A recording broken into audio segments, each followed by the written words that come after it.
Right now, we are letting people go ahead and come into the room.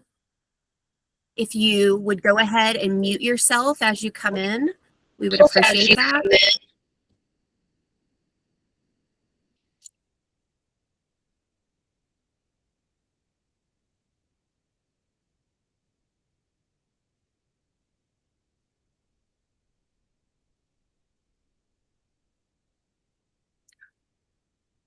We're getting ready to get started in just another minute or two. Right now, we've got about 35 people in the room. I want to go over the group guidelines and rules real quick before we get started. We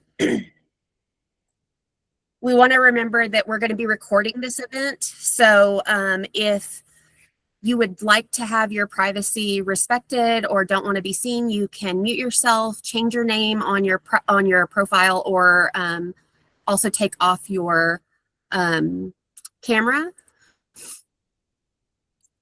Go ahead and mute your mics, and please keep them muted if you don't mind while we go ahead and start our presentation. If you want to use the chat to submit questions, both Bree Hoadley and Amy Gramlin are the ones that are going to help me tonight, and they will be helping to grab questions and put them in a document that we already have. At the end of the time, Dr. Miller already has all of the questions that have been submitted to the group in both batches. And so at the end of the time, if we haven't gone over some of those questions, we'll go ahead and hit those and then hit whatever we have from the group. Dr. Miller has also generously accepted and or offered to stay until 8 o'clock tonight. So we're going to go from 6:30 to 8. That's going to give us a lot of extra time. We understand that not everybody can stay for that whole entire time. So we want to respect your time. If you need to leave, it's okay. And this will be posted this weekend to our new YouTube channel, Tulsa Spoonies. Let's see. Last thing is we're going to preserve the vibe. Remember that we're going to lead with respect, kindness, and awareness of others. Our group is primarily for connection and community. So we're not going to trauma dump tonight. We're not going to debate. We're just going to preserve the vibe. When we do open up the floor, if we have time at the end for questions, we just ask that people keep it brief and general in nature. So I'm going to go ahead and introduce Dr. Miller. We're really excited to have her tonight. She has so much experience working with people who have all different kinds of chronic illnesses, medical mysteries, all of that. I think that most of you guys know that. She also kind of has been specializing in many conditions such as connective tissue disorders and dysautonomia. So tonight what we're going to do is we're going to give her this space, let her talk for as long as she wants, and we will stick to the comment section until the very end. So go ahead and give Dr. Miller the floor. If everybody will just help me welcome her. Hello, welcome. Okay, so everyone can hear me okay? All right, good deal. Okay, so I will just warn you all that I will not be able to see the chat while I give the presentation, so just FYI. So, and I do have to give credit to whoever is named Yodeling Goat. That is fabulous, love it. So, all right, let's get to it. Okay, so let's see if I can get this working again. Okay.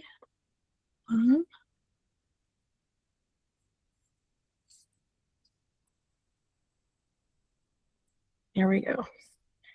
Okay. All right. Okay.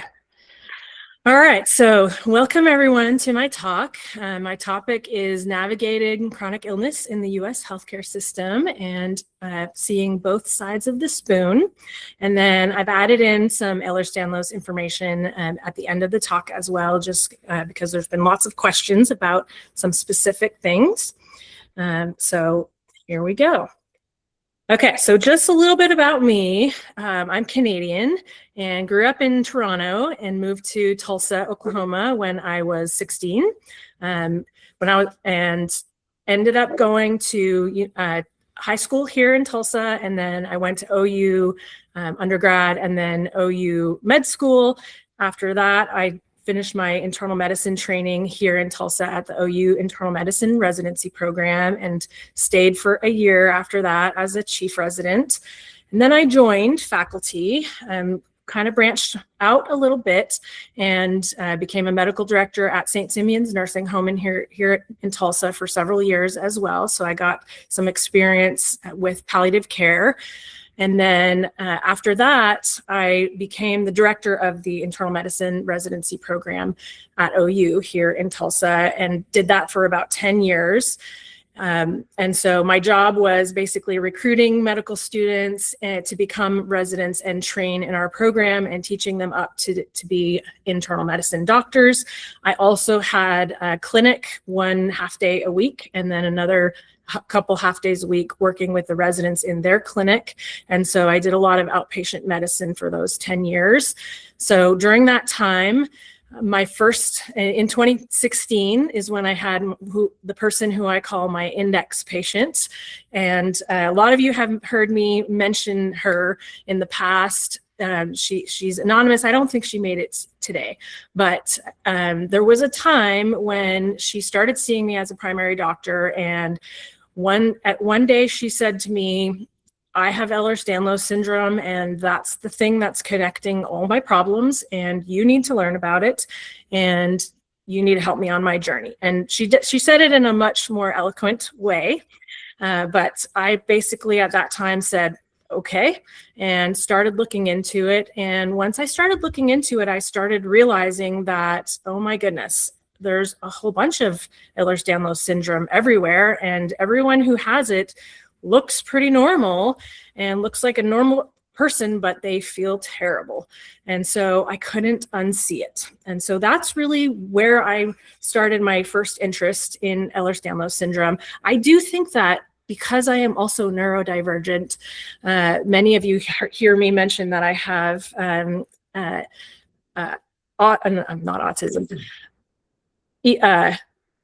attention deficit. And so I think that also is a thing that connects me to you all, is you all are kind of my people. So in 2018, I started joining some of the Facebook social media groups, and Tulsa Spoonies was a little bit later than that, but that's where I started creeping. And luckily, many of the patient groups did allow me to come in, even though I don't have EDS. And so I could see what people were talking about. The following year, I started attending the Ehlers-Danlos conferences and the dysautonomia conferences, and then the ECHO meetings, which the ECHO meetings are super amazing. Those are basically, they have multiple different types, but for the EDS society, they have ECHO meetings where once a month, much like this, a bunch of providers from around the world meet for an hour, and people present real-time cases of patients. So you'll have someone presenting from Australia, you'll have someone presenting from England, and then lots of people from the US. And so I started to identify, some of the big things that people were dealing with through those ECHO meetings. Eventually, my heart was just stolen and completely taken with Ehlers-Danlos and all the things that go along with it. So I left academic medicine about 1.5 years ago and joined Utica Park Clinic. And my focus is connective tissue disorders, Ehlers-Danlos, and dysautonomia. And then most of you know that my future is that I will be headed to the Mayo Clinic in June to basically direct the Ehlers-Danlos Clinic. Their former director was Dr. Dacre Knight, and he ended up moving to Virginia and starting a new Ehlers-Danlos clinic at University of Virginia, which is having a conference, by the way, which I hear is free and virtual in April. So it's going to be a Thursday and a Friday. So I'll be busy seeing patients, so I won't be able to attend, but just FYI for those of you. So when I joined social media groups, I left OU and went into academic medicine. The social media groups really did help me to collect patience and learn. And I've been on this crazy journey of learning with the help of all of you ever since. And there's just so much more that I still have to learn about EDS. So that's enough about me.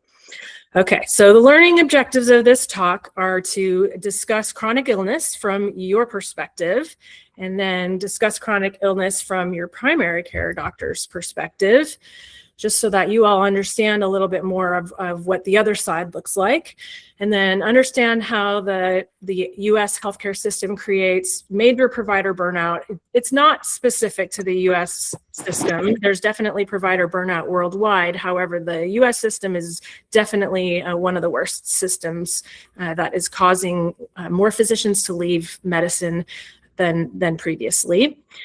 And then some much needed tips to partner with your primary doctor and some helpful resources for chronic illness. And then we will talk about a few EDS specific practical information for those of you who are here in Oklahoma. And then we'll touch on some of the up and coming EDS specific research. So let's get to it. Okay, so chronic illness from your perspective. So chronic illness is conditions that affect your everyday life and require active long-term maintenance to manage. For everyone, it depends on the specific condition, but it is something that changes the way that you live your life, and you have to modify your life to manage it. Having a diagnosis is really only the first step, as many of you know, although sometimes that is a huge step to overcome. So the average time for Ehlers-Danlos syndrome diagnosis is typically 10 to 15 years right now, which hopefully that will shorten in the years to come. And so for people who don't quite meet some of the EDS criteria, it can be even longer. And then once you do have the diagnosis, you're stuck with trying to figure out who to see, who understands the diagnosis, which could be difficult. There may not be someone in your state or in your town who really understands it. There's a lot of medical gaslighting, which I don't really need to explain what that is to this group, feeling dismissed or misunderstood. And ironically, from the other perspective, the other side of the spoon, there's a lot of the providers don't really realize that that is occurring. So, and we'll talk about that a little bit more. So then you have to navigate the appointments and tests while you are having to manage your chronic illness and the rest of your life. And many of you are parents and the person who's making everyone else's world turn. And so you have to take some separate time to make your own world turn, which is a huge burden to many of us. So after you get the diagnosis, you do get some validation that explains, okay, it's not just all in my head. This is why I am the way I am. And there's a sense of relief. I'm not crazy. But then it's, okay, what are the next steps, which can create a lot of fear. And so the questions that go through your head are things like, what does this mean for my future? Will I get worse? Will I have a normal life expectancy? Will I die early? Will this affect my ability to work? Will it affect my marriage, my kids, my personal identity?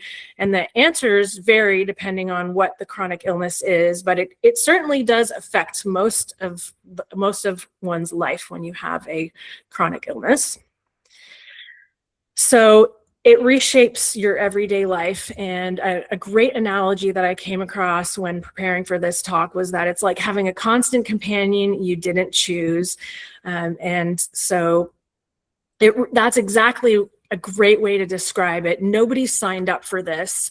And so that's where the medical gaslighting really comes in, is that, things get attributed to being mental health, whereas you're feeling physical symptoms that you didn't choose to have.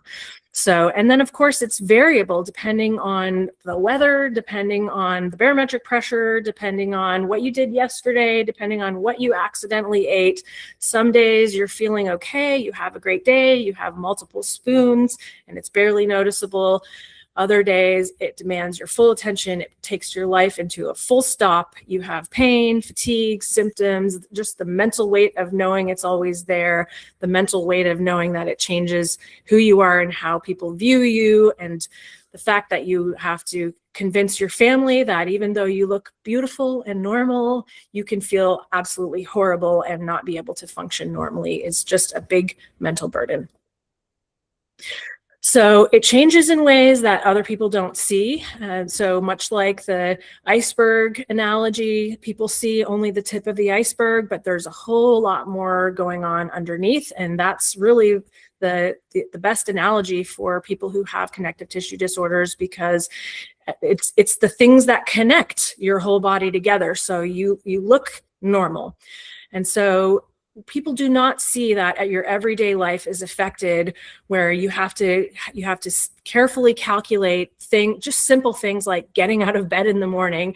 Many people have to plan getting out of bed, where you time taking some medications before you even get out of bed, just so that you can get out of bed and not pass out. And getting ready in the morning, taking showers, going to work, preparing meals, getting your kids ready for work, all of this, your chronic illness interferes with. Taking medications can be a huge daunting process, especially if you're supposed to time your medications with food, if you're supposed to not take one medication at the same time as another medication. It's a whole full-time job to try to manage, and it's a full-time job that people do not see. So, and it obviously affects your ability to make plans and your ability to travel. And, as the illness gets worse, you find yourself kind of not making plans and not interacting with your friends as much as you did in the past, just so you can survive. Then there's the healthcare system. So the healthcare system brings in the difficulty of finding the right primary doctor, which the system in and of itself makes it hard to find primary doctors. And then the system is very fragmented. And so you have referrals to various specialists for various symptoms. One of the ways that I like to describe the healthcare system is the person is an elephant, for lack of a better word, but the elephant in the room, and the doctors and specialists are a bunch of blind people feeling the elephant, and one person is feeling the foot and saying this is a foot, and then one person is feeling the trunk and saying this is a trunk, and there's no one really except your primary doctor who takes a step back and says, guys, this is actually an elephant or a chronic illness in the room. And so in addition to that, if you don't live in a major metropolitan city, or if you have a rare disorder, you may go through long waits to see your providers, to see your specialists. Some of the specialists don't take insurance, and so there's high costs associated with it. There's fear about, will I be able to afford my insurance? Will I be able to afford copays? Will I be able to afford my medications? And then when open enrollment happens next year and the price of insurance goes up by $1,000 per person in your family, will I be able to afford that? And then will all my specialists have to be reset because I have brand new insurance, which is also a frustration for the provider side as well. And so in addition to that, does my insurance cover the medications that I need? Does my insurance cover the therapy that I need? Does it cover the durable medical equipment that I need? And of course, with many insurances, the answer is barely, which is also very daunting. So it takes energy, and you may not always have energy to manage all of it. And it takes bravery, which I'm so proud of this community. You all have kind of banded together to help each other with bravery. It's hard to speak up for yourself, especially in the current system where you've been told that it's anxiety, it's all in your head in the past. So being honest about your symptoms and being honest about your concerns can be really scary, for fear that you're going to be dismissed yet again. And it's hard to talk about your mental health in general, let alone how your chronic illness is affecting your mental health. And then when you do talk about those things, you might get conflicting information from one provider versus one of your specialists. You might get conflicting information between your provider and your dietitian. You might get conflicting information from the internet. And so it's tricky to know who to ask for clarification, and that can be very daunting. And so if you have a rare condition, I do want you all to know that it is okay to get a second opinion. It is okay to get a third opinion. And sometimes it is absolutely necessary to keep seeking out the right provider for your condition, especially with Ehlers-Danlos.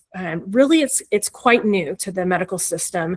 And so a lot of people who are currently practicing didn't really have education because we didn't know much about connective tissue disorders in the past. So it takes bravery, but I do want you all to know that you're the central part of the care team, which is both exhausting but very important to view yourself as the center of the care team and not your provider, because it's okay at times when you know that something they're suggesting is not going to work well for you. You should listen to your body. It's your health. It is also okay to refuse something that they suggest because you know what's going to happen. So on the flip side, from your primary care doctor's perspective, and so I say primary care doctor, but really I mean primary care provider. In this day and age, there's just not enough primary care doctors. Generally, that's going to be family medicine, pediatrics, and then internal medicine. But because there's a shortage of primary care doctors, and there's just a huge amount of people who end up going into specialties, we absolutely rely on nurse practitioners and physician assistants, mid-level providers to help us. And those people do have less educational training behind them. And so it can be tricky from a standpoint of knowing who to go to. So from your primary provider's perspective, they view chronic illness as long-term conditions that require ongoing management. So we are educated in what is common. What is common are things like high blood pressure, high cholesterol, diabetes, obesity, heart disease, depression, cancer. The things that happen commonly, the horses out there, not the zebras. And so we're not necessarily educated in the details of rare disease management. And as I mentioned before, EDS is rather new to medicine. So, and it does make sense. There's a lot of rare diseases. And so it's hard to be, highly educated in each rare disease. And the older you are, the less you were educated in diseases because medicine has learned more. And so I really didn't have much education about Ehlers-Danlos when I went to medical school. I think I remember learning about vascular Ehlers-Danlos. Definitely did not know that there was a hypermobile type back then. So it really was patients who influenced me to educate myself on the topic. And specifically with EDS, there's, I think, 4 training programs now worldwide to educate physicians specifically in Ehlers-Danlos. I do think that things are changing pretty rapidly, so there is hope down the road. We're going to see fellowships in Ehlers-Danlos training popping up. So we are taught that that chronic conditions impact your physical health, your mental health, and your social health, but we aren't truly taught how your disease impacts you specifically. So it really is important for you to be part of the care team to describe to your primary provider how your illness affects you and how it affects your everyday life, your family, your functioning. Because we only really learn it in a very generalized sense. So, and along those lines, most chronic conditions managed by a primary care provider don't necessarily require people to budget energy like connective tissue disorders do. So there's many people out there walking around with high blood pressure and all they have to do is take a pill every day, or high cholesterol and all they have to do is take a pill.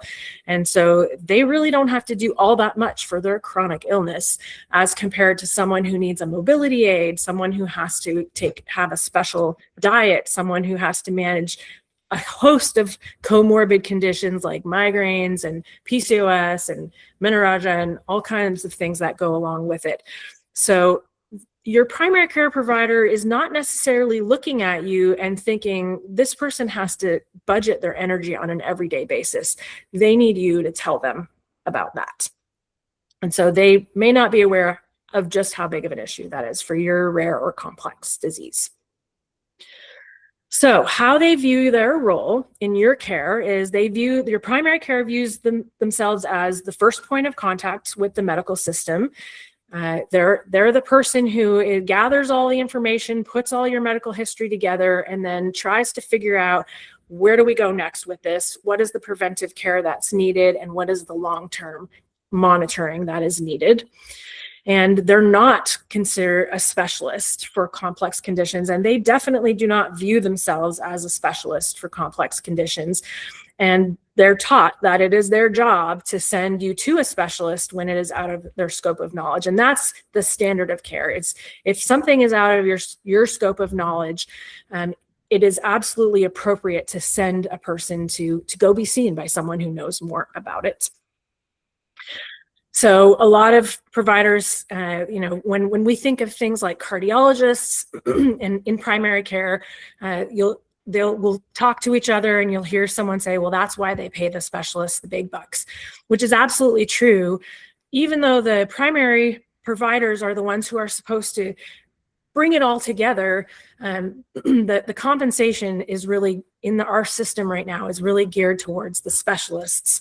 And so it makes us end up referring you all out to specialists to manage these things. Excuse me. Okay. So they also view their job as care coordination between your specialists. They're there to, review what your allergist is doing, review what your rheumatologist is doing, and just kind of put it together with everything else that goes on in your everyday life. And then advocate on your behalf within the healthcare system, which is also very tricky. And part of the reason why that's tricky is because there's a definite hierarchy in the healthcare system.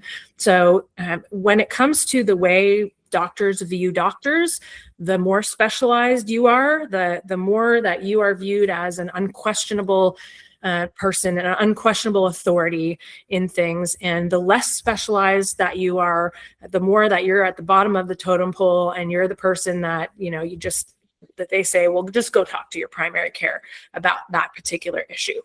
So the system is really, it's upside down. It should really be geared towards the person who's driving your overall care and is driving your overall goals of care should be the one who's at the top, who's highlighted, who's made to be important amongst their peers, but it really is not that way, especially in the US healthcare system.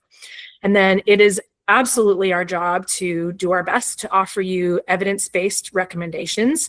And so that is also a little bit of a tricky thing in rare diseases. So there's oftentimes not a lot of evidence out there, but evidence is definitely the way to go.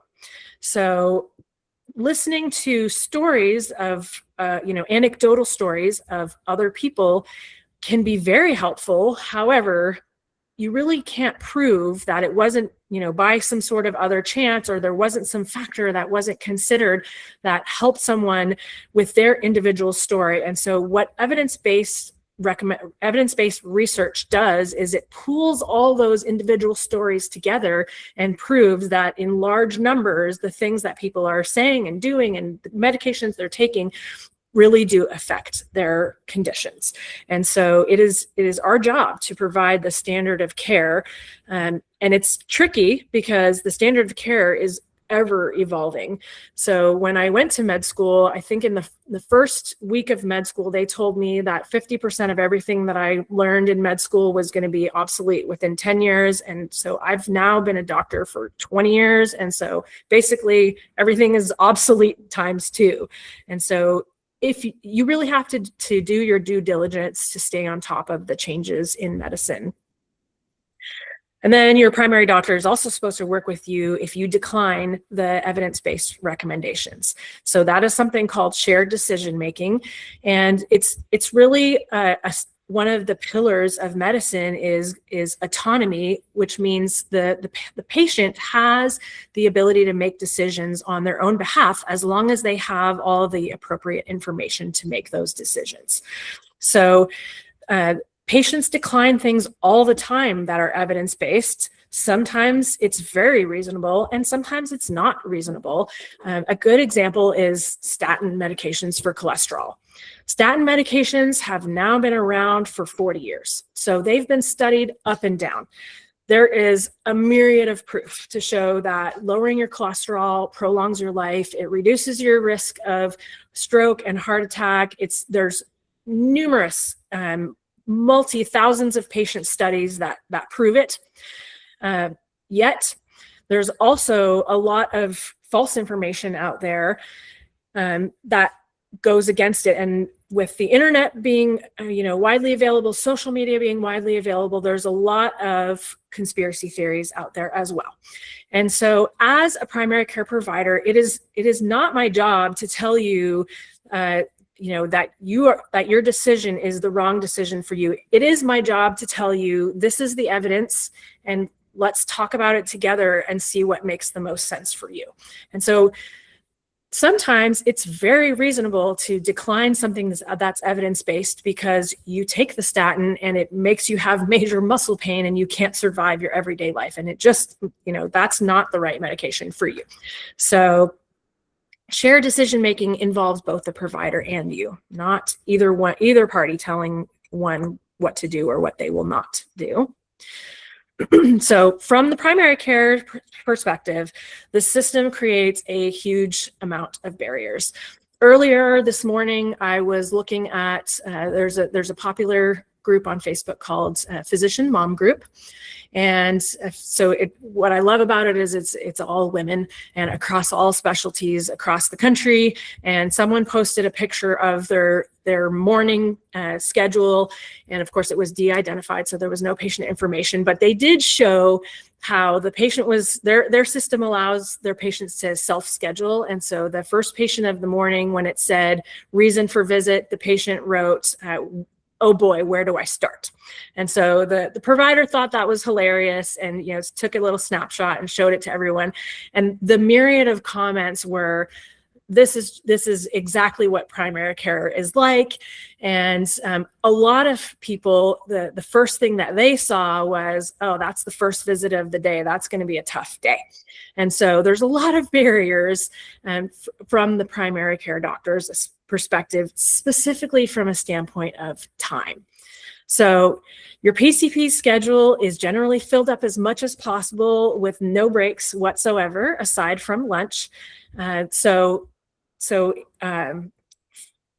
Generally for a new patient visit, depending on where you work, especially if you work for a large group, which is kind of the way to survive in this day and age in the US healthcare system. It's exceedingly hard to have a private practice and do all the business aspects of medicine as well as do medicine at the same time. So a huge portion of us are in large groups. And so the large groups control our schedules. So we're given, depending on where you work, 40 to 45 minutes for a new patient visit. And sometimes that varies even within the clinic to clinic of where you work. So many of you know that my husband also works for Utica Park Clinic. His new patient visits are 40 minutes, mine are 45. And then I'm given 15 minutes for my follow-up visits and he's given 20 minutes. So it's variable, but most commonly in the US for primary care, a follow-up visit is a 15-minute visit, which is not a lot of time when you have a lot of things that you're trying to manage and deal with. So if you show up late or the visit takes more than 15 minutes, this cuts into the next patient's time. The next patient is unhappy before their visit even starts, and your PCP is stressed. And it makes it harder for them to focus on you. It makes them harder to focus on the next patient. It's not good for, the time constraints are not good for any of us in the system. And it's not just showing up late. It's the fact that we're allotted these, tiny slots of time to try to manage huge things. So other barriers is the workload. So the average primary care physician carries somewhere around 2,000 to 2,500 patients in their panel. So it usually takes about 3 years to fully, build up a patient panel from scratch when someone starts fresh. Although sometimes when you start in a new job, you're taking over another patient's panel, another doctor's panel of patients, and so you're automatically handed this many patients. So we're seeing roughly 1% of our panels per day, so anywhere from 20 to up to 25 patients a day. I try to limit to 20, especially in my patient population, just gets really hard. But some days, people need to be seen. And so I just want you all to be aware of this is what it's like on the other side, is it's just a barrage of people needing help. And so, for those of you who have had to wait up to an hour this last week to see me, especially in the afternoons on Monday and Tuesday, I want to apologize and just help you see how I got to that point of making you wait so long. And it's just this snowball effect. So I just want you all to be aware of this is kind of what it looks like on the other side. So there are research studies that show that properly caring for a typical panel of 2,500 patients would require more than 21 hours per day, which basically means that no primary care provider is truly doing the perfect job. None of us. We're all struggling to do our best every day because this is the way the system is set up. So many of us work through lunch to catch up from the morning, and at the end of the day, many people also are spending some time after patients are gone at the end of the day trying to catch up with the messages, finishing the notes, all the work that's associated with it. And then the system also has barriers from a standpoint of access to records. So there's a whole lot of medical records and not a whole lot of sharing of medical records in this day and age. So it is getting better. But it's really the bigger systems are the ones that are able to share with each other, and the smaller systems are not, because they don't have millions of dollars to invest in an epic electronic medical system that truly costs millions of dollars for the company to invest in. And so they don't have the capabilities to see other groups and clinics that work with those big electronic medical records. And so that is a huge barrier as well, to know what's going on with your care. So they may need your help to access your records and results. And thankfully, patient portals are now a requirement by law. And so I love that patients have access to their healthcare records. I also hate it, but I mostly love it, especially because you all can usually pull up the echocardiogram that the specialist did from your phone in the appointment, and it just saves us some time that you have access to it, which is great. So it is another barrier. So the system demands but does not accommodate for the extra needs. And the extra needs tend to all fall on the primary care. So 0 time is budgeted into your primary care's workday for things like patient messages, which just as a quick example, so this afternoon when I was touching up my presentation for the last 3 hours, I think I got 32 patient messages, notifications on my phone, which I have not yet had a chance to take a look at. So for those of you who are frustrated by not hearing back from me, just understand that that's kind of the other side of it. Do mean well and trying my best, but there's overwhelm. Interpreting lab results, which is part of our job and it is expected. So that is, none of these things are excuses. However, it's just the system we work in. So work accommodation letters, medical leave letters, FMLA letters, prior authorization letters to the insurances, and then there's peer-to-peer discussions, which is a whole other world that the insurances have created to delay getting you medications and therapies and basically bog up the inbox of the primary care doctor. And so somehow in between the 4 patients that I'm seeing an hour, I'm supposed to address all these things and fit it into the time in between, which is really not more than 2 minutes between patient visits. So there are definitely times when there's a no-show or two that we're feeling a little bit relieved that somebody no-showed, so that we have a little time to catch up. So, and then sometimes insurance companies will request, they'll fax us a message and say, we need you to document better in the patient record why the patient needs this medical equipment, why they need the nutritional supplements, and then disability letters. Those are definitely a daunting and tough thing for patients to get because they're complicated. They need to be very specific. And so a lot of physicians just say no because there's no time and there's no compensation. So typically, depending on the clinic, all these things are not compensated. Only the office visit is compensated. So it's just part of the expectation. And so if you just put yourself in the perspective of if your job was asking you to do a bunch of things that they're not paying you to do, you would kind of view that as unfair. I will say though, we signed up for this job, and so it's on us to get these things done to the best of our ability. So it is our duty, but just know that there's that extra side that just makes it that much harder. And so it's all expected to fit into their day between appointments. Okay, so because of all these barriers and the system doesn't accommodate for all the extras that are huge parts of primary care, you should just assume that your primary care is overwhelmed all the time and always behind. They often have to say no to things just to survive. A lot of times we come home and our family, our spouse says, "What took you so long to get here?" And so it was trying to get caught up on all these things. And so what that results in is the patients viewing that the primary care providers don't care, which is not necessarily the case. It's just the fact that they have so much going on. And so I think that this is a huge part of where gaslighting happens, where patients feel like they're not being listened to. The system has really set us up for failure on this. And so the system really needs to change. So, and then there's the crazy social media stuff that has come into things where, a patient leaves a negative review about the doctor, and many times it's completely valid. Sometimes it's completely out of the doctor's control. And then the doctor is a human, so they become hurt or discouraged. They feel unappreciated. They feel burned out. And then a lot of people quit medicine early, and then we're stuck with primary care shortages. And then who's filling the gaps is people who don't have as much medical training. So this is all very depressing, honestly. And so it will get more positive going forward. So just recognize that, that those who are coordinating all of this are well-meaning human beings in a system that's designed solely to make money for third parties, and the third parties are raking it in.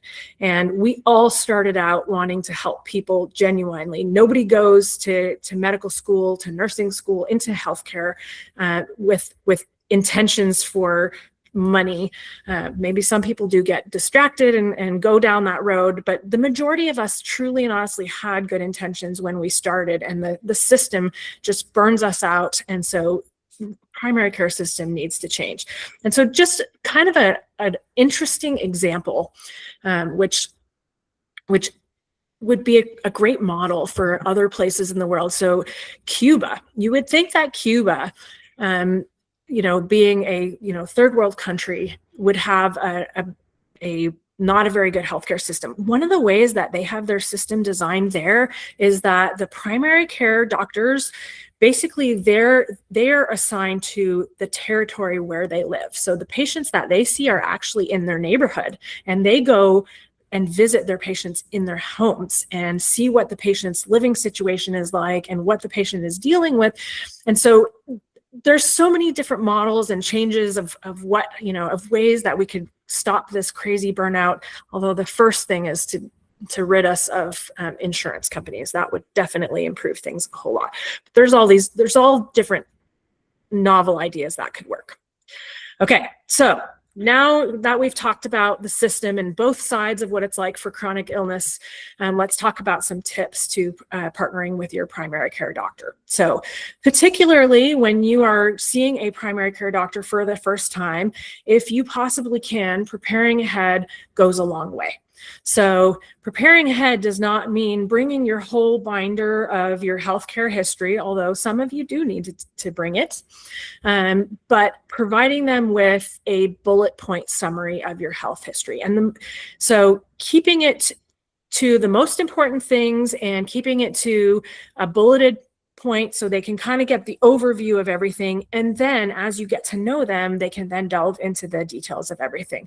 So, you know, a list of your diagnoses and often who diagnosed you, whether that was a medical specialty, because of course, if a cardiologist diagnosed you with POTS, well, who am I, the primary doctor, to question a cardiologist?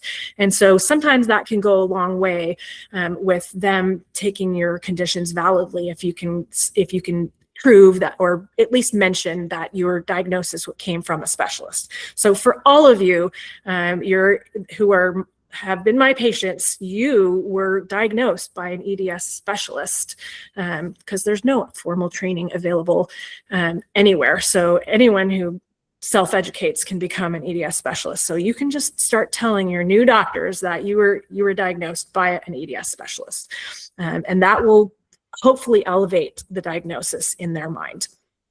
So a bulleted point summary of your surgical history, a list of your medications, a list of the things that you are allergic to. Some of you have a separate page just for your allergies, and that is okay. The allergies are pretty important. And that if you can bring a record of your vaccinations, that is helpful as well.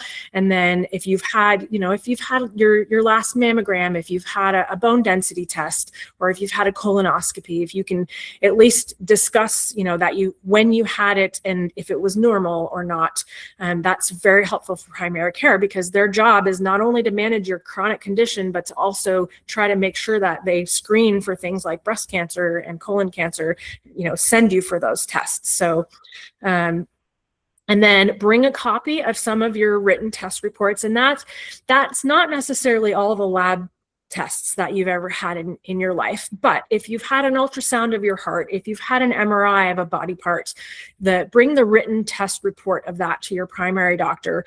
I don't really recommend bringing the CD, and primarily because most offices now, they don't even give us a connector to attach a CD into our computer. So lots of patients will bring me a CD. I don't have a way to even put it into any of the computers. I think there's one in upstairs at Utica Park Clinic. But so primary care, I don't know why imaging places give you all CDs. They need to start using flash drives. They're way behind the times with that.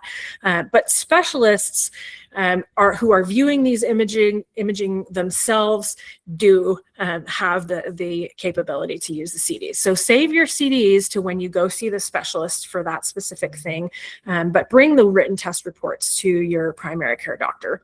And then for a new visit, oh my gosh, please arrive early if at all possible. So sometimes we definitely understand that life is life, and there was traffic, or you had to drive from Oklahoma City to Tulsa, and there, you didn't know that there was going to be some construction halfway through. And so of course it's not a perfect, the world is the world, but do your best to arrive early to all new visits, because inevitably there's going to be things that you have to fill out. There's going to be stuff at the front desk. You're going to have to give your ID. You're going to have to give your insurance card. All that stuff takes time. You're going to have to be, weighed and roomed. And then the medical assistant or nurse is going to look through go through your medication list with you. All that takes time. And so if you show up right at the time of your visit, they can't start that stuff early. And so showing up, so it cuts into the actual face time with the primary care provider. So showing up early not only sets a good impression that you're caring about your health, but also that it maximizes that 40 to 45 minutes that you have with them. So at the beginning, try to stick with a short list of concerns. So I'm not saying give them a short list of your conditions, give them a list of your conditions, but prioritize a few of those that you want to tackle first at the first visit. And for those specific things, give them some of your symptoms. Try if you have headaches that follow the weather and you've been tracking that, by all means, show them the record that you have. Pull up the blood pressure reports, or the list of symptoms that you kept for those specific things.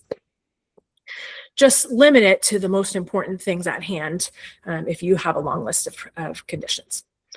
So with follow-up visits, it's not as important to show up early. You're already in the system. They've seen you before. They know you. So arriving on time is definitely important. You don't necessarily have to show up early, though. So it's much less critical than that very first visit.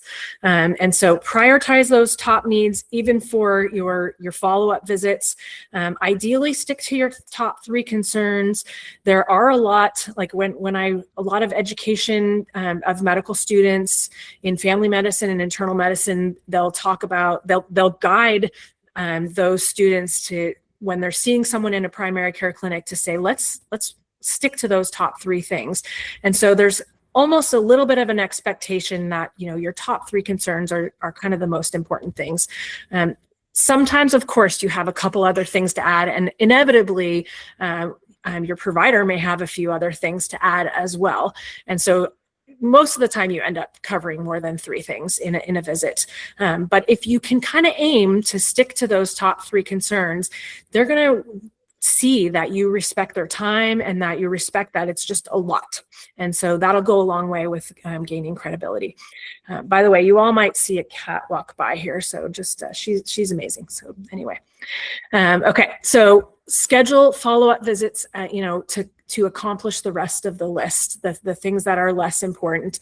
And sometimes that can be very tricky. I will say that calling the office and talking to the office staff saying, I need a follow-up visit because this medicine that Dr. Miller started me on is making me way too sleepy and I can't function and I don't know what to do. And I send a message and I haven't heard back and I just need to talk about it with her. They usually do try to find a place to fit you in. And that's most offices everywhere. And so calling the office, if you're not getting the answers that you need, is a good way to get those extra visits in. And then help them help you. Okay, let me see. We're doing okay on time. So fill out forms for them when you can. So if you have FMLA paperwork, there's a few things that you know about your illness that you can fill out on the form yourself. Like, that the illness is generally gonna make you miss work about 1 to 3 days a month for your specific illness, for example. So you can fill out that little information on the form, and it's just one less area for your healthcare provider to have to sit with you and ask, or to have to look through your previous visits. If you need them to write a letter, thankfully, and now in this day and age, we have AI that can be very helpful. And a great way to write letters for yourself is to copy and paste some of your previous provider visits into an AI resource, and then have it write a letter from a doctor's perspective about your disability, or write a letter about the accommodations that you need. And of course, when it comes to, if you're needing accommodations, what some of the things that will make your life easier on your own. And so it is a little bit easier from a standpoint of, I need a breaks during the day when I'm at work because I'm dizzy, I'm lightheaded if I stand too long. And so to include that, whereas your primary might not know to include that. All right, so you want to address complex issues, ideally during the visits, if at all possible. Try not to do as much of it in between visits. Oh, there's the cat. Oh my goodness, she stepped on the computer. Okay. All right, hold on here. Sorry, she's awesome, but not that awesome right now. Okay, so if you're sending messages through my chart and they're paragraphs long, that's in you're right, you're going on to your second paragraph, that's probably a signal for you that you should probably call the office and try to schedule a visit, because remember that they have up to 2,500 patients. And so it's hard for us to keep all of you straight. And so if you're asking a question and the question is a paragraph long, if you're asking a question and it's a paragraph long, the provider may have to go and look in your chart and, go through your medical history to figure out what was the most recent medication that was prescribed. And because it's hard for us to keep track of it all. So I don't want this to discourage you from using the patient portal to talk about things with your providers. But what I do want you to try to keep in mind is that the shorter you keep the messages, the better, the more likely you're going to get a response. And so, okay. All right. So tips to gain credibility with your primary doctor: name drop. As much as I hate to say it, this is absolutely part of the reason why I'm going to Mayo Clinic. So as much as it is a fight for you all to convince your doctors that you have chronic illnesses, it is also a fight for me to convince other physicians that my patients have Ehlers-Danlos syndrome and dysautonomia and POTS. And it's a fight to convince the radiologists at Hillcrest that they should do the blood patch because it worked last time and it's likely to help and change, improve the patient's life. And so by living in this system of credibility, being a specialist, one of the things that from my standpoint is I want to make a educational series for primary care providers. And if I'm a Mayo Clinic doctor, then they're going to view me as someone who knows something instead of just someone who is self-educated in the conditions that I'm interested in. So it's the same thing for you. Reference your specialists, reference who diagnosed you, especially if they have some notoriety. If they're a big deal in there, if it's Dr. Afrin in the allergy community and you're seeing an allergist, go by all means, name drop that Dr. Afrin. Bring proof of your condition. So you don't have to bring proof, but showing previous notes from your provider in California who diagnosed you with EDS can go a long way. Photos, results of things like that. Be prepared for your visit. So if you're prepared, it shows us that you're committed to your own health. And it shows us that you didn't choose to be like this. And that's kind of a failure in the provider side, is that a lot of people, a lot of providers, when they're overwhelmed, they just assume that, it's all in their head. And so if you're showing that you have a binder of all your medical stuff that you bring with you to your appointment, it shows that you're doing something to try to get better and improve your life. Follow their advice. I'm not saying follow all of their advice, but for the most part, if they want you to put you on a cholesterol medication and you've never been on one and it's an evidence-based move based on your risk factor, try it. And so if you trust in them a little bit, they will gain trust in you as well. And if what they do didn't work for you, that's okay. That happens every day in primary care. And so they earn more trust in you knowing that you've tried some of you're willing to listen to, some of the advice that they're giving. So try to be concise, try to take notes. If you can, record the doctors. Although I will say that if you're going to record doctors or providers, it is definitely a respectful thing to let them know that you're recording them. And it depends on the clinic. Some clinics actually don't allow the patients to do it. Most do, though.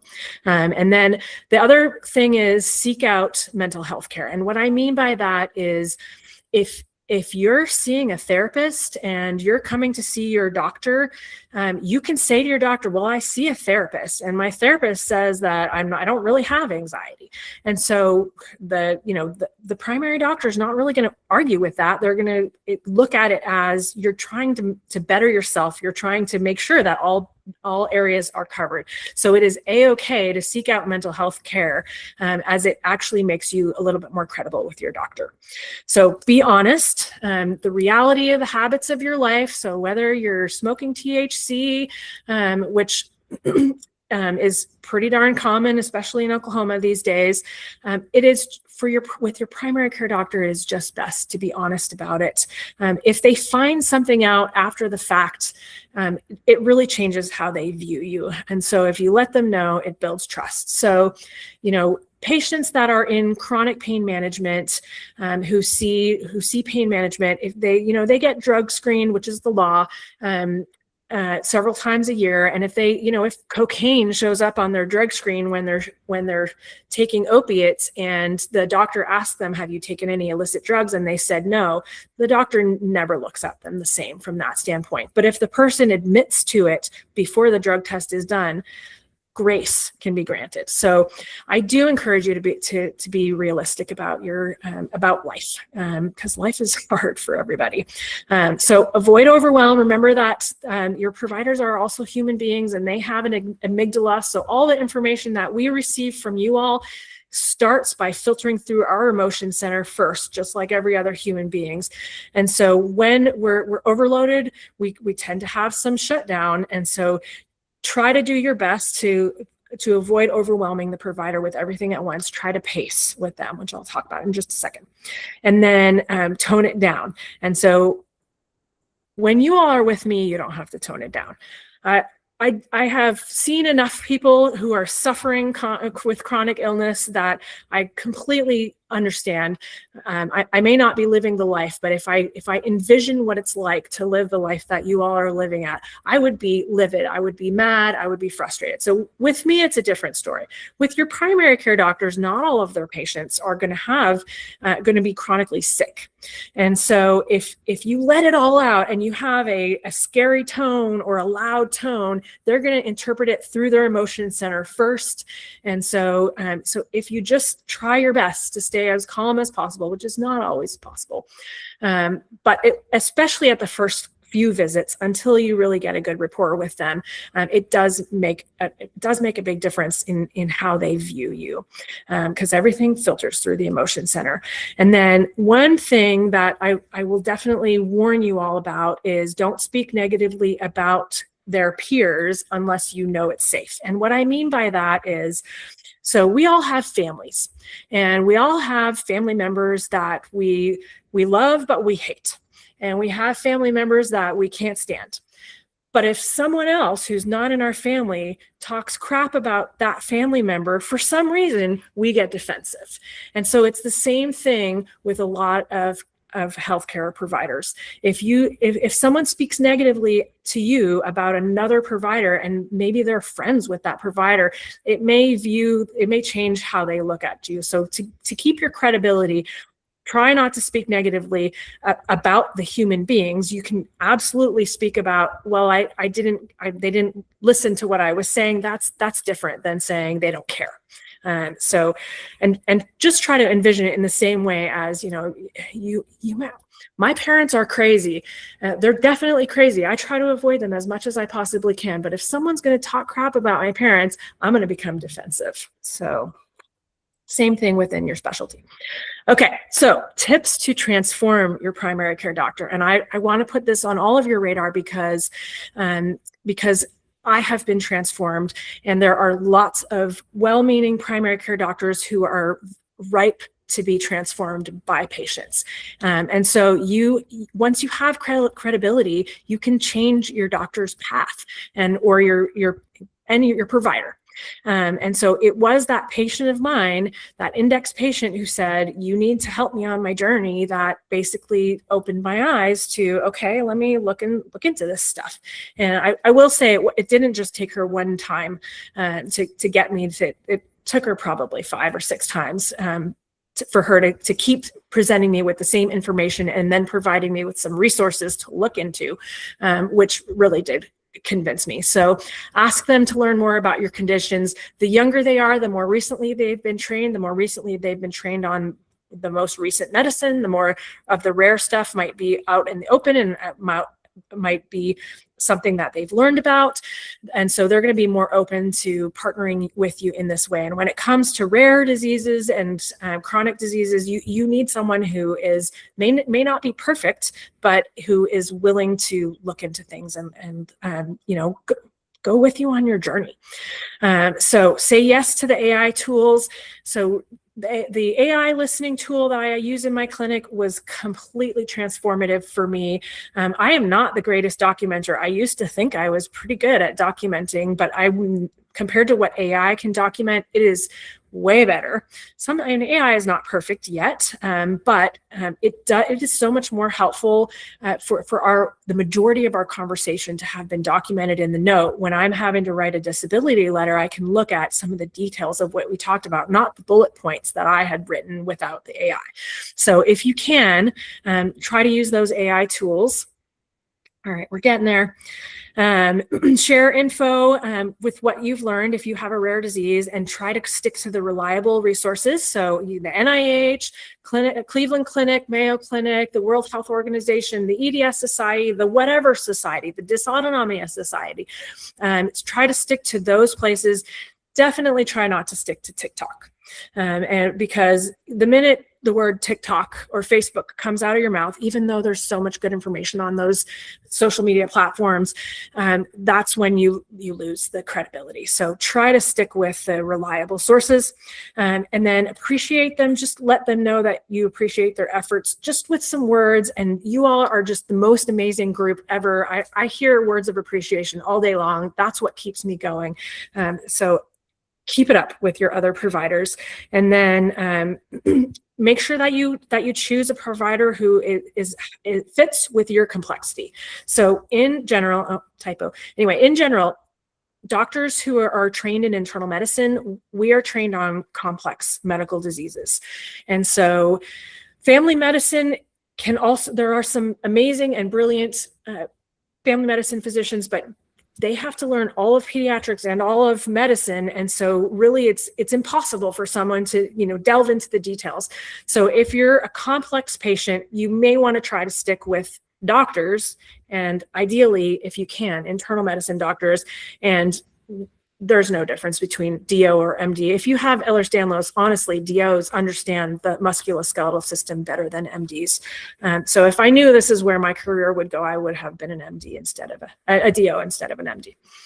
Okay, so being proactive in chronic illness is very, very difficult. So keeping a health binder or a digital file, not that you make all in one day, not that you use all your spoons at once, but adding to the file over time using your pacing strategies can be very helpful. Set reminders on your phone for appointments. Separate your appointments over time. So if you have all your doctor's visits on Monday of the week, you may spend Tuesday and Wednesday just sleeping off your post-exertional malaise from the mental and physical energy that it took for you to do that. So pace your appointments out, space them out over time. Have access to the patient portals so that you can access records in the visit right then and there. Bring someone else with you to your visit to help remember what happened in the visit.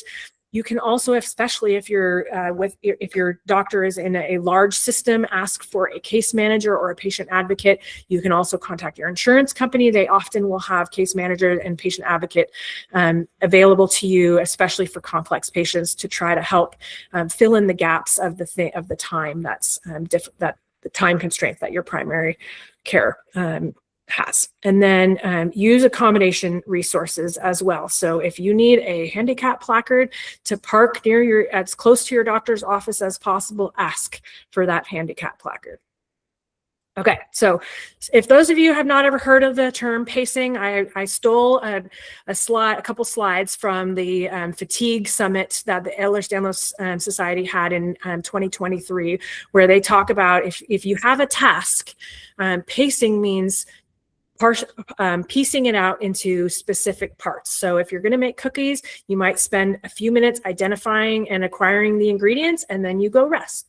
And then you're going to spend some time mixing the ingredients, and then you go rest. And then you're going to come back later when you have enough spoons to use your spoon to portion out the cookies and bake them.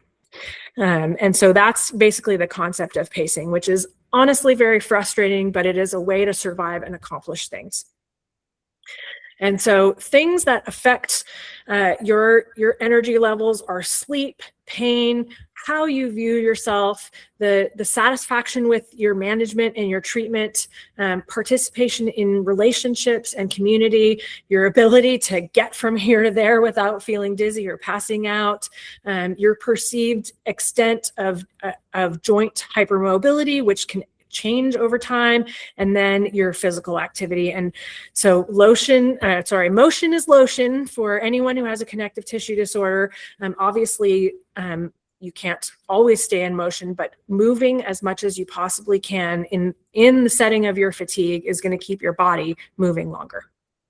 Okay, so now we're ready to move on to some helpful resources. And I'm told that this will be available to you all, so you can reference the slide deck. That's a really, the PowerPoint presentation. Slide deck makes me sound very old. But so there's websites linked to these resources. So my first recommendation is the Job Accommodation Network, which has a whole world of information about accommodations for work, and it can be organized by disability, it can be organized by limitation, and so it can be organized by work-related function.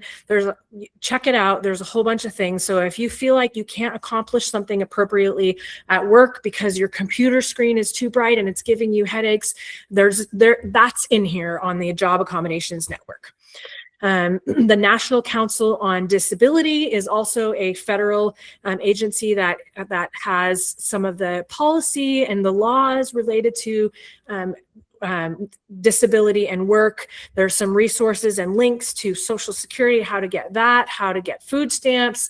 There's some things about how to fly on a plane when you have a disability, and all kinds of resources, including the things that are associated with employment as well.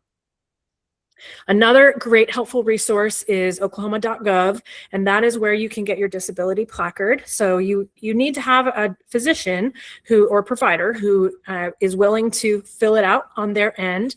The online version is very quick and easy. You do need the email address for the provider to send to, and you need their work address. So as long as you have someone who's agreed to do it and their email address and their place of work, you can apply online, and is much more reliable than filling out the paper form that doesn't always make it through the US mail system. So if you hit apply online, it's just a series of it takes about 5 minutes or so. And then it goes to my email, your provider's email, and then they fill out their portion that confirms, yes, this person meets the criteria, and they need 2 placards, and always apply for 2 disability placards, just because there's a black market for disability placards out there. So you should have an extra. So the most helpful resource in my education and many of my patients' education is the Ehlers-Danlos Society. I cannot tell you all how amazing they are. They are now in their 10th year of being the EDS Society. So really, this is how new EDS is from an advocacy standpoint. It's really only had someone advocating on their behalf for the last 10 years, excuse me. And so several times a year they have conferences. There was one that just happened in March. The one that's upcoming is the Global Learning Conference. It's 3 days of jam-packed lectures that are available as virtual, and so you don't have to go somewhere. You can. It's actually in Texas, in Dallas, and then the virtual ticket is $175, and the in-person ticket I think was somewhere like $500, which includes meals as well. So this is the resource that for all of you who have connective tissue disorders and Ehlers-Danlos, they're by far and away an amazing worldwide resource that will help you to find the providers and the things that you need. So for those of you who are sciencey, they also have had an international scientific symposium where they presented formal research, and it was really geared for healthcare professionals to healthcare professionals. So a little bit higher level from that standpoint, but the event recordings are still purchasable, and you can get lifetime access to them. So if you go to the Ehlers-Danlos Society, you can still go and look at what the physicians, providers, healthcare workers talked about and presented at the scientific meeting. They don't have one scheduled yet for 2026. They just have the Global Learning Conference so far. There's also the Dysautonomia Project. So this is very helpful for people who have POTS. You can go to this webpage and purchase a book.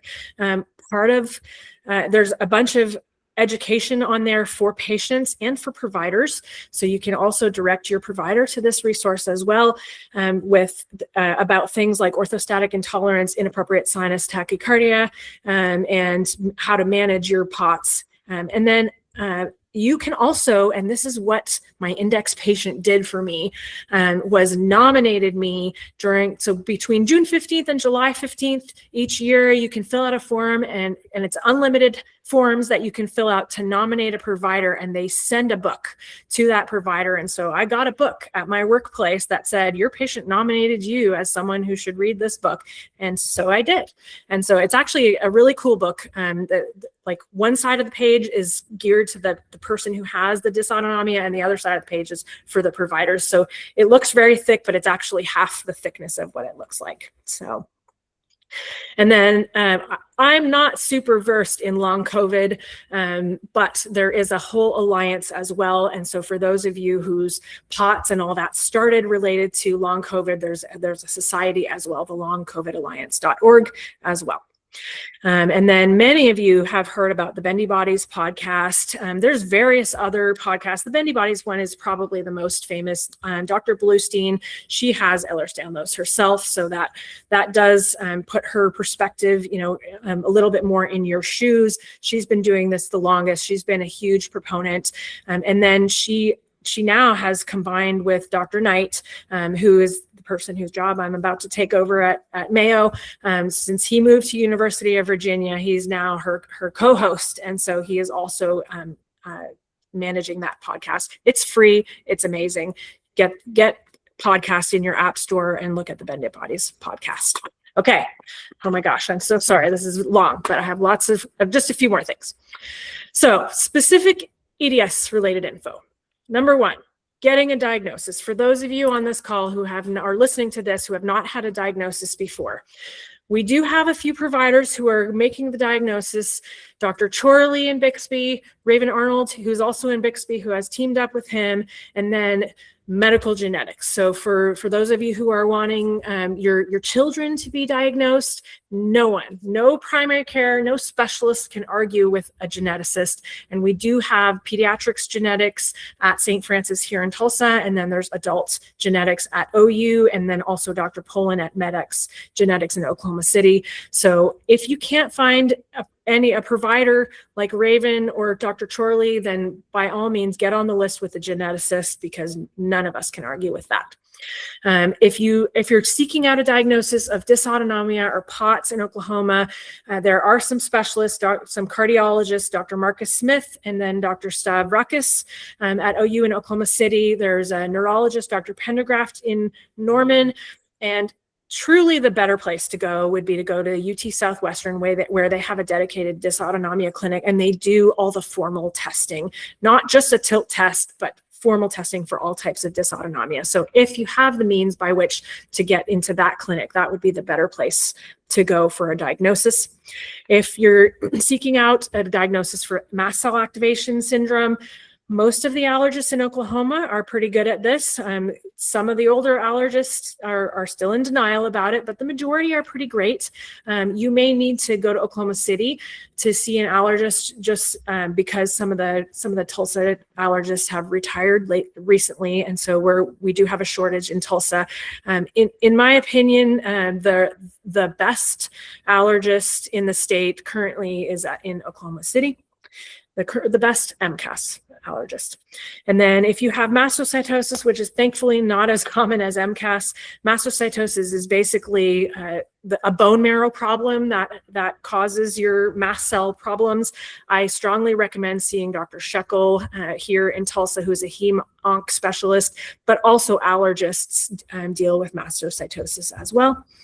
And then if you're looking for an Ehlers-Danlos knowledgeable physical therapist, Katie Ford, many of you currently see her or have heard of her here in Tulsa.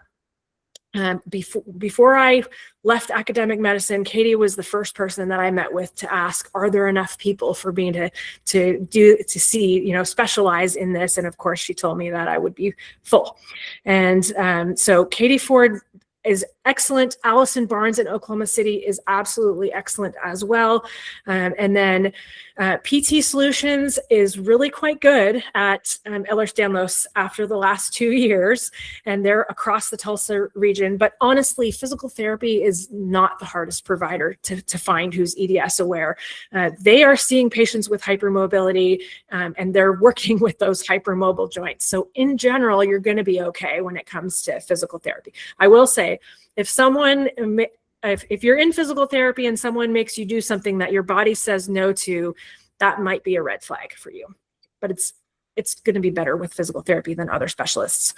If you are dealing with intracranial hypertension, if you are dealing with CSF leaks, I have absolutely learned that there's not really that much in the state dealing with chronic leaks and dealing with intracranial hypertension. It would serve you much better to go to a specialty CSF leak clinic. So some of the closest ones to us are going to be Houston Methodist. There's in Denver, Colorado, University of Colorado has a specialty CSF clinic. There's one in Chicago. So you do have to go somewhere. However, if you have recurrent or chronic intracranial hypertension or suspected or known CSF leaks that aren't fixed with just one blood patch and come back, you're going to be best served to go to these specialty clinics across the country.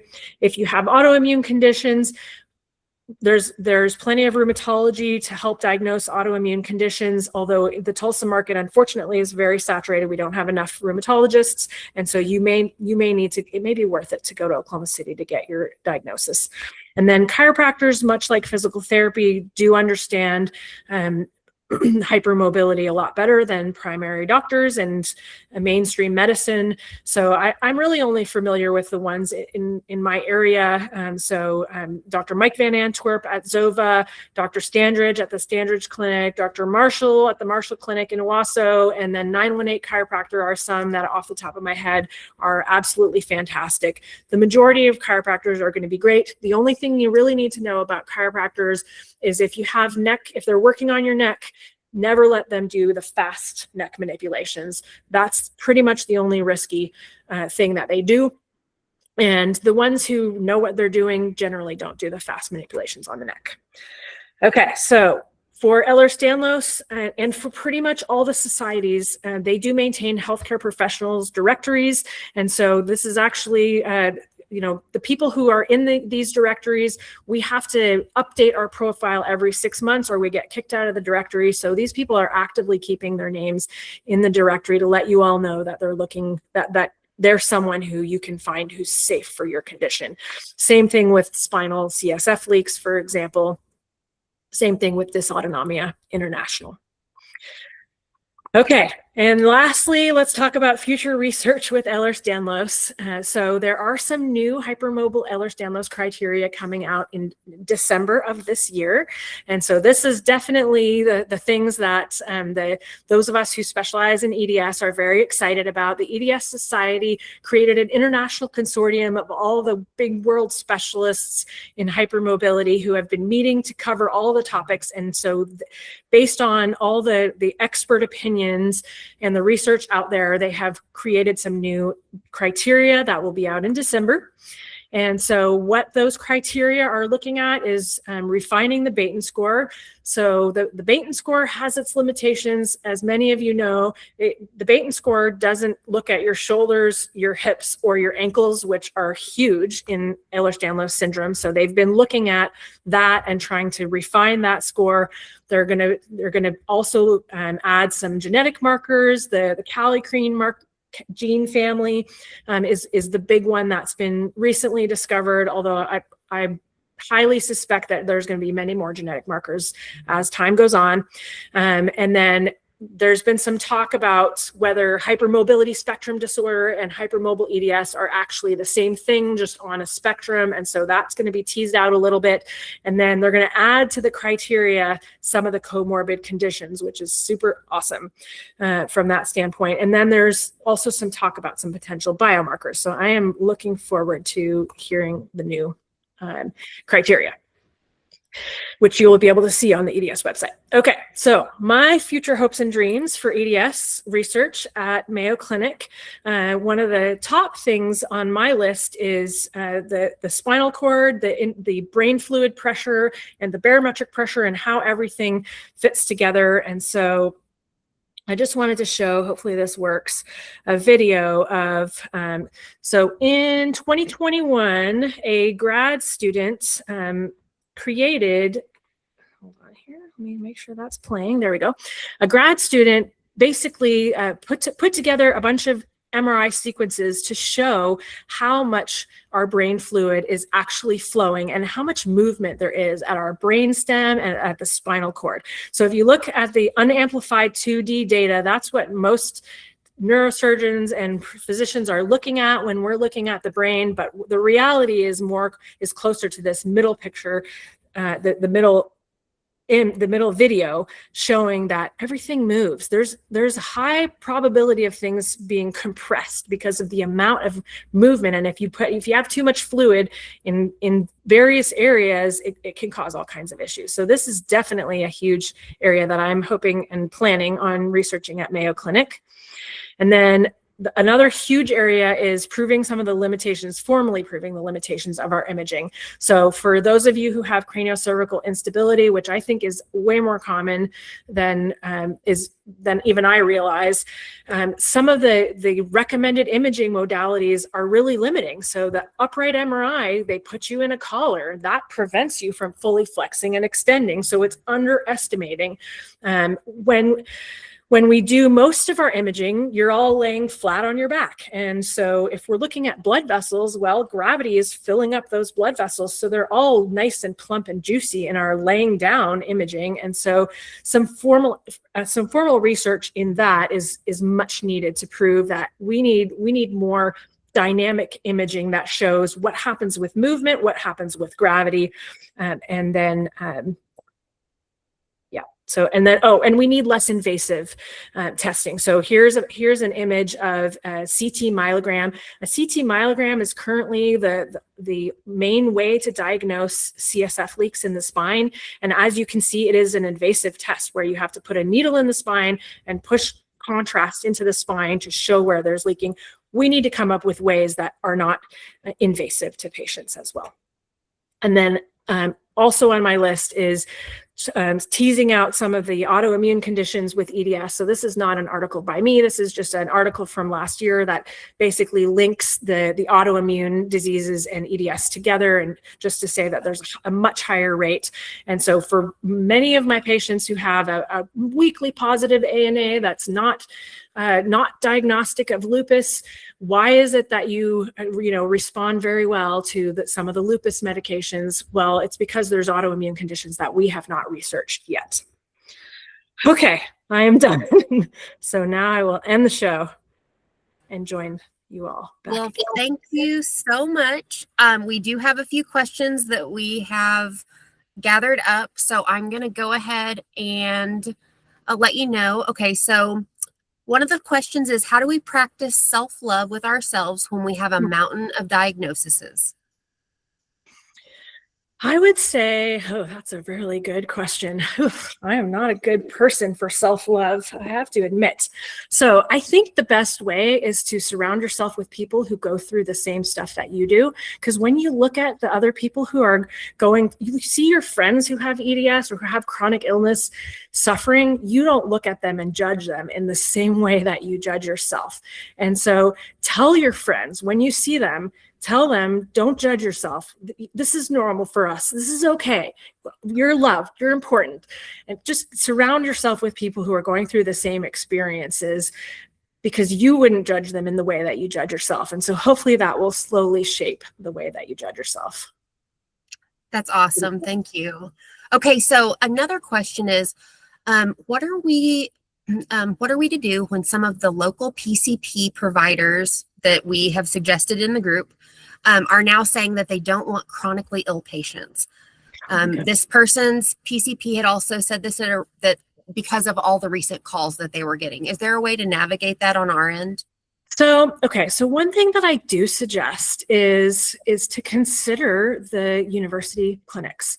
And so they do have their limitations. The systems that the university systems are not perfect. However, I definitely came from the university system.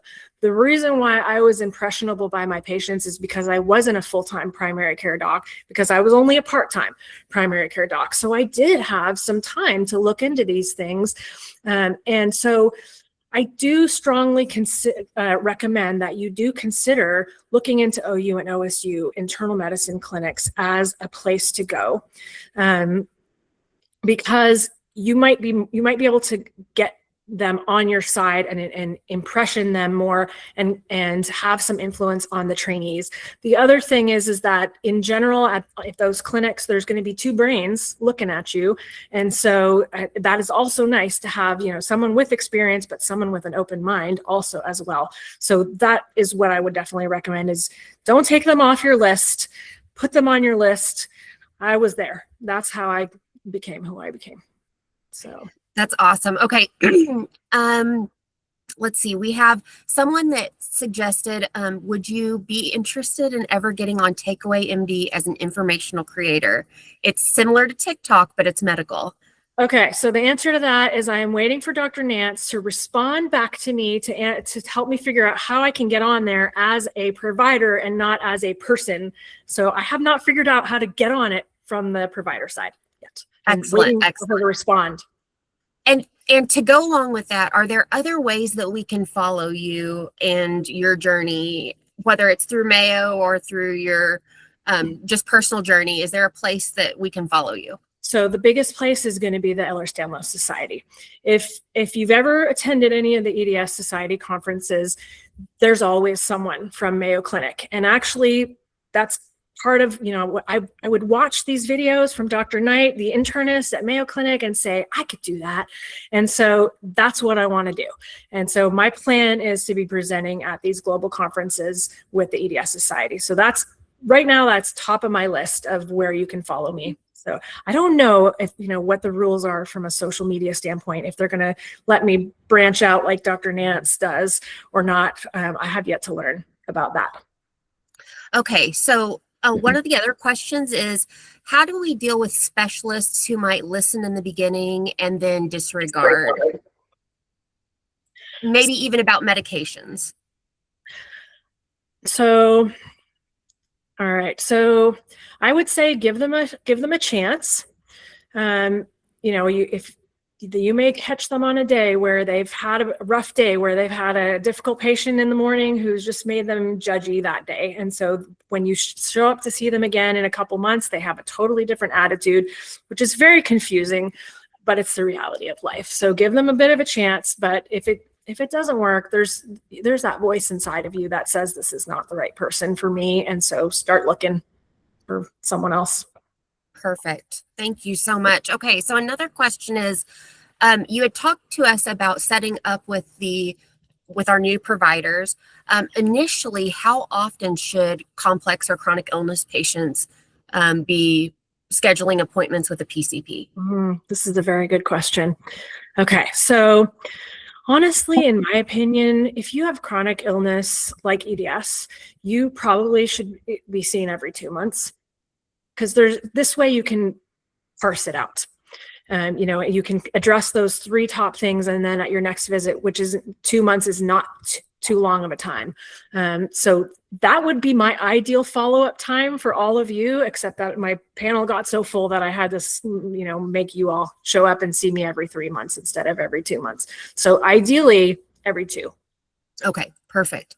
Okay, so somebody asked about the pediatric geneticists. Is the tests that are done, are they mostly blood draws, or is there another method that they do to get the... I think it's all cheek swab. Perfect. Awesome. And then is there any way, do you think that there's going to be a blood test for hypermobile EDS soon? So we're about to find out in December if there's a marker of it. So honestly, I think that hypermobile EDS is a huge spectrum. And so I think there will be a marker that is a relatively non-specific marker that will help, and which will definitely help doctors to believe patients because, doctors want to see a positive test to diagnose things. Perfect. We have just a few more questions. Let's see here. We've got one that says, are there any studies that you're aware of researching a connection between hearing loss to hypermobile EDS? I have not really looked into that very much. They're probably linked, especially with the intracranial pressure stuff and, pushing on I think they're likely linked, but I have not personally looked at this. Okay, perfect. Let's see. The next question says, my genetic testing revealed that I have a form of EDS that isn't fully vascular, but affects specifically thoracic aneurysm and aortic dissection likelihood. Does this have a name yet? Raven said it has been identified, but not formally. Correct. And there are a few other connective tissue disorders that kind of fall into that same category. And so the best way to proactively manage or to prevent issues from happening is to follow all the guidelines of vascular EDS. So VEDS.org is the vascular EDS website that is a great resource. They talk about, how often to get screening, MRIs and things like that to make sure that you don't have any large vessels issues and all that stuff. So, oh, what a great resource. Okay, and we'll make sure to drop that too in the chat. Let's see here. We've got two more. I'm a master's of social work, a student at OU Tulsa, and I've seen some previous POTS research from providers at OU Tulsa clinics. Do you know if anyone at OU Tulsa is still currently doing research in this?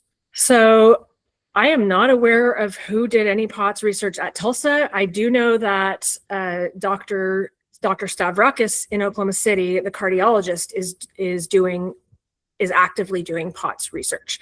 So when I was at OU Tulsa, I had reached out to the Oklahoma City Research Center that's doing the research and said, hey, I want to join in because I have patients, and I didn't really get much traction with them. So I'm not aware that at Tulsa it's happening. If it is, that's awesome. That's super awesome. Okay, and one more follow-up to that. When you're in your position as a primary care provider, do you often work with the social workers in case management with people who have EDS and POTS and dysautonomia? And if you do, how does that work? And how can maybe as patients, how would that look for us? So you can ask for a case manager just by calling the office and saying, I have a lot of complex conditions, or I can ask a case manager to take you on, or you can call your insurance company and ask if they have any patient advocates, I think is what they call them, for insurance. So either of us can request it. If you're seeing a doctor who has their own small clinic and they're running their own business, you're not going to get that same thing, but generally the bigger places are going to have it.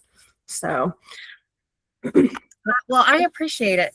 Okay, we're going to go ahead and wrap up. That was all the time that we had for Dr. Miller. Thank you so much. Mm-hmm. And I just want to also thank you for taking your time out of your very busy life. I know that you have a family, and if we could all just take a moment, I think every single one of us would want to say something wonderful or encouraging to you, but just know that you have dramatically impacted our group. You have made us feel seen and heard, which is the very first step in an amazing relationship with a provider.